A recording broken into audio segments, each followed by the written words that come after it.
Guten Abend, Benannt. Prenez place et une tasse de thé.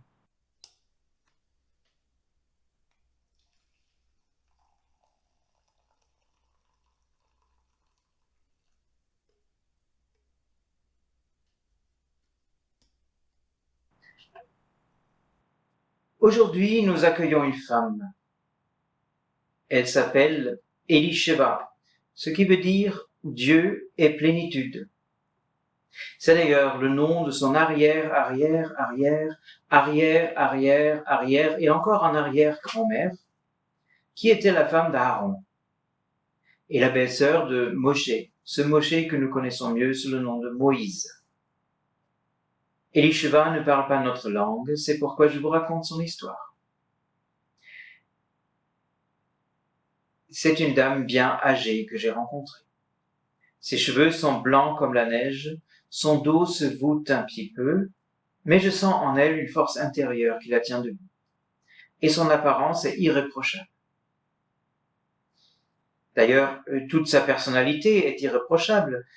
Elle jouit d'une réputation excellente au village et dans les alentours.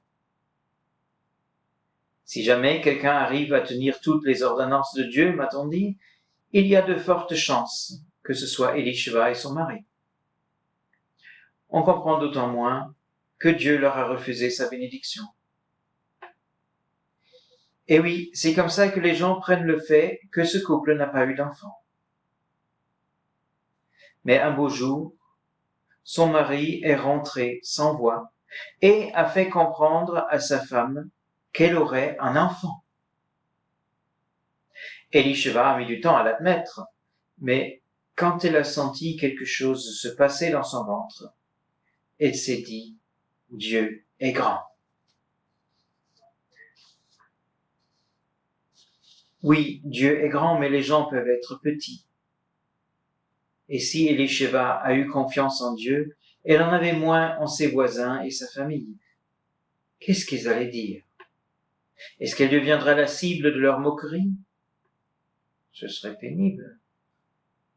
Et puis, elle savait que plus la mère est âgée, plus il y a de risques de perdre l'enfant. Elle avait dépassé toutes les limites d'âge.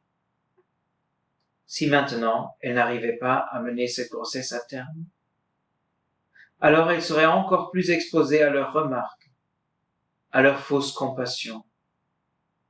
Non, mieux valait cacher son état autant qu'elle pouvait. Donc, Elisheva est restée à la maison. Elle a joué la malade. Elle a fait livrer tout ce qu'il fallait, ou bien elle a envoyé son mari avec la liste des courses.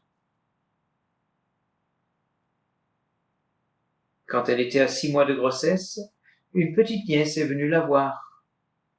Elle a entendu dire que sa tante attendait un enfant et s'est dit qu'elle pourrait lui être d'un bon soutien et une aide.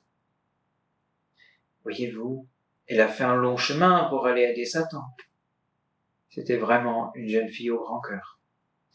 Et, me dit Elisheva, au moment que sa nièce a poussé la porte, s'est passé quelque chose d'extraordinaire. Au moment même qu'elle a entendu la voix de la jeune fille, l'enfant dans son ventre a commencé à sauter, littéralement à danser. Et elle-même, elle a su, elle ne saurait dire comment, mais elle a su que la jeune fille aussi allait donner la vie à un enfant, un garçon, et qui plus est, un garçon encore plus particulier que le sien qui dansait dans son ventre. Ensemble, les deux femmes ont loué Dieu, ont chanté, ont dansé à la gloire de ce Dieu qui les a si richement bénis. À partir de ce jour, Elisheva a perdu toute crainte pour sa grossesse. Elle s'est à nouveau montrée dans le village. Elle a partagé sa joie de devenir maman avec tout son entourage et sa nièce est restée avec elle pour plusieurs semaines. Et puis est venu le jour de la naissance. Tout s'est bien passé, on ne l'aurait pas pensé vu l'âge de la mère, mais vraiment, c'était un bel accouchement. Et Elisheva a été heureuse de pouvoir mettre ce petit garçon dans les bras de son père, Zechariahu, en lui disant « Vois-tu mon vieux, Dieu s'est souvenu de nous et il s'est rendu plénitude dans notre vie. » Son enfant, son garçon, son unique, il a été particulier déjà dans le ventre de sa mère. Il est resté à part durant toute sa vie. Mais ça, c'est une autre histoire. Et sur ce, je vous dis bonsoir. Vous pouvez rester encore un instant si vous voulez. Nous nous reverrons la prochaine fois pour rencontrer un autre personnage.